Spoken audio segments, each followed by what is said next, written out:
तो मैं class 8 civics जिसको कहते हैं सामाजिक एवं राजनीतिक जीवन न्यायपालिका। इस पाठ में जितने भी क्वेश्चन होगा सभी को एक एक करके सोल्व करेंगे, ठीक है। चलिए यहाँ पर पहला प्रश्न दिया है कि आप पढ़ चुके हैं कि कानून का कायम रखना और मौलिक अधिकारों को लागू करना न्यायपालिका का एक मुख्य काम है। किसका है? न्यायपालिका का।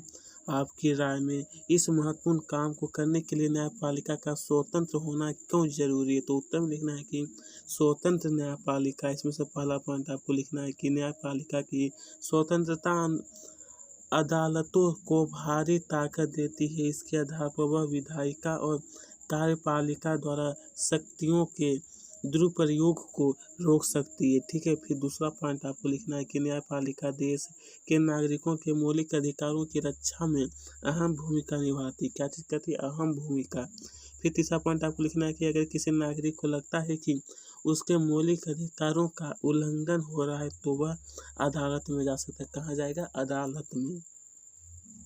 प्रश्न 2 में हमारा पूछा गया कि अध्याय 1 में मौलिक अधिकारों की सूची दी गई है। अध्याय 1 में उससे फिर पढ़ें। आपको ऐसा क्यों लगता है कि संवैधानिक उपचार का अधिकार न्यायिक समीक्षा के विचार से जुड़ा हुआ है? तो उत्तर में लिखना है कि संवैधानिक उपचार का अधिकार, संवैधानिक उपचार का अधिकार। इसमें से फिर आपको यहाँ पर लिखना है कि यदि किसी नागरिक को लगता है कि राज्य द्वारा उसके किसी मौलिक अधिकार का उल्लंघन हुआ है तो मौलिक अधिकार की प्राप्ति के लिए इस अधिकार का सहारा लेकर अदालत जा सकता है। फिर इसका आगे आप लिखना है कि न्यायिक समीक्षा कहा गया था, तो इसके बारे में आपको लिख लेना है कि यदि न्यायपालिका को लगता है कि संसद द्वारा पारित किया गया कोई कानून संविधान के अनुसार नहीं है तो वह उस कानून को रद्द कर सकती है। क्या कहते हैं? रद्द।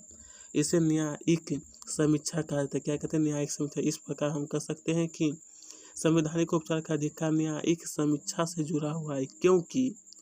क्योंकि लिखना है कि संवैधानिक उपचार के अंतर्गत न्यायालय कानून को रद्द कर सकता है, ठीक है।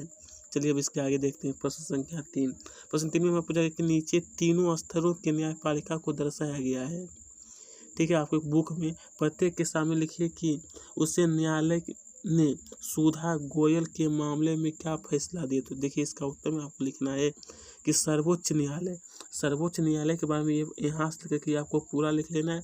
फिर उच्च न्यायालय में लिखना है कि सुधा की मौत एक दुर्घटना थी क्योंकि तीनों के विरुद्ध पर्याप्त सबूत नहीं था। लक्ष्मण, शकुंतला और सुभाष चंद्र तीनों को बरी कर दिया था। फिर इसके आगे आपको लिख लेना है थोड़ा सा और कि निचली अदालत के बारे में यहाँ से लेकर के आपको पूरा लिख लेना है, ठीक है। प्रश्न 4 में पूछा गया कि सुधा गोयल मामले को ध्यान में रखते हुए नीचे दिए गए वायनों को पढ़िए।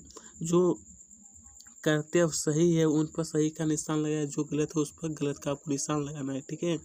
तो यहाँ पर दिया है कि आरोपियों इस मामले को उच्च न्यायालय में लेकर क्योंकि वे निचली अदालत के फैसले से सहमत नहीं थे। तो देखिए पहला हमारा जो मैं सिर्फ उत्तर बताया था। देखिए इस पाठ में जो बहुत क्वेश्चन है अभ्यास प्रश्न है, पहला हमारा सही है। क्या है? सही। और ये जो हमें दिया है ये हमारा गलत है, क्योंकि कारण में आपको लिखना है कि निचली अदालत के फैसले के खिलाफ उच्च न्यायालय में चले गए, ठीक है। ये आपको ब्रैकेट में लिख लीजिएगा। फिर 3 नंबर जो सेंटेंस जो है यह भी हमारा गलत है। इसका कारण देखिए यहाँ पर दिया है कि सर्वोच्च न्यायालय देश की सबसे ऊपरी अदालत है, इसके फैसले के खिलाफ निचली अदालत में नहीं जा सकता। प्रश्न 5 देखिए, प्रश्न 5 में हमारा पूछा है कि आपको ऐसा क्यों लगता है कि 1980 के दशक में शुरू की गई जनहित याचिका की व्यवस्था सबको इंसाफ दिलाने के लिहाज से एक महत्वपूर्ण कदम थी। तो उत्तर लिखना है कि जनहित याचिका में इसमें देखिए आपको कुछ पॉइंट दिया गया है जो कि आपको नोट करना है। इसमें पहला पॉइंट, ये दूसरा पॉइंट, ये तीसरा और ये चौथा, ये चारों पॉइंट आपको अच्छी तरह से नोट कर लेना है, ठीक है। तो चलिए अब हम लोग आगे बढ़ते हैं। ये हो गया प्रश्न संख्या हमारा 5 का उत्तर है, ठीक है। प्रश्न 6 में पूछा गया कि ओलग टेलिस बनाम बम्बई नगर निगम मुकदमे में दिए गए फैसले के अंशों को दोबारा पढ़िए। इस फैसले में कहा गया है कि आजीविका का अधिकार जीवन के अधिकार का हिस्सा है। अपने शब्दों में लिखिए कि इस बयान से जज्जों का क्या मतलब था। जज्जों का तो उत्तर में लिखना है कि आजीविका का अधिकार जीवन के अधिकार का हिस्सा है। इसमें से देखिए आपको यह पहला पॉइंट, ये दूसरा, ये 3 पॉइंट आपको अच्छी तरह से नोट कर लेना है, ठीक है। तो चलिए हम लोग आगे बढ़ते हैं। चलिए ये देखिए 3 पॉइंट लिखने के बाद ये हमारा चौथा पॉइंट है, ये भी आपको अच्छी तरह से लिख लेना है। चलिए अब इसके आगे दिया है प्रश्न 7 में कि इंसाफ में देरी यानी इंसाफ का कत्ल, इस विषय पर एक कहानी बनाइए। इस विषय पर एक कहानी, तो तुम लिखना है कि इंसाफ में देरी यानी इंसाफ का कत्ल, देरी का मतलब कत्ल। तो यहाँ पर लिखना है कि हाशिमपुरा हत्याकांड, इसके बाद ये पहला पॉइंट, ये दूसरा पॉइंट, फिर आपको जो नीचे दिखा रही है तीसरा पॉइंट भी आपको अच्छी तरह से नोट कर लेना है, और लास्ट में ये चौथा पॉइंट, ये भी आपको अच्छी तरह से नोट कर लेना है, ठीक है। ये 4 पॉइंट दिया गया है। चलिए प्रश्न 8 में दिया है कि एनसीईआरटी पाठ्य पुस्तक पेज नंबर यानी 65 शब्द संकलन में दिए गए प्रत्येक शब्द से वाक्य बनाओ। मतलब देखिएगा प्रश्न संख्या 24 पेज नंबर 65 में देखिएगा, वहाँ पर कुछ विशेष चीज दिया गया है, वहाँ से कर रहा है आपको कि वाक्य बनाने के लिए बेरी करना है, इसके बारे में ये आपको लिखना है। दूसरा दिया कि अपील करना है, इसके बारे में ये वाक्य बना लेना है। और तीसरा दिया कि मुआवजा, इसके बारे में ये आपको अच्छी तरह से वाक्य बना लेना है, ठीक है। और फिर प्रश्न संख्या 4 में दिया है कि वेद खली, ये हो गया। 5 में दिया कि उल्लंघन।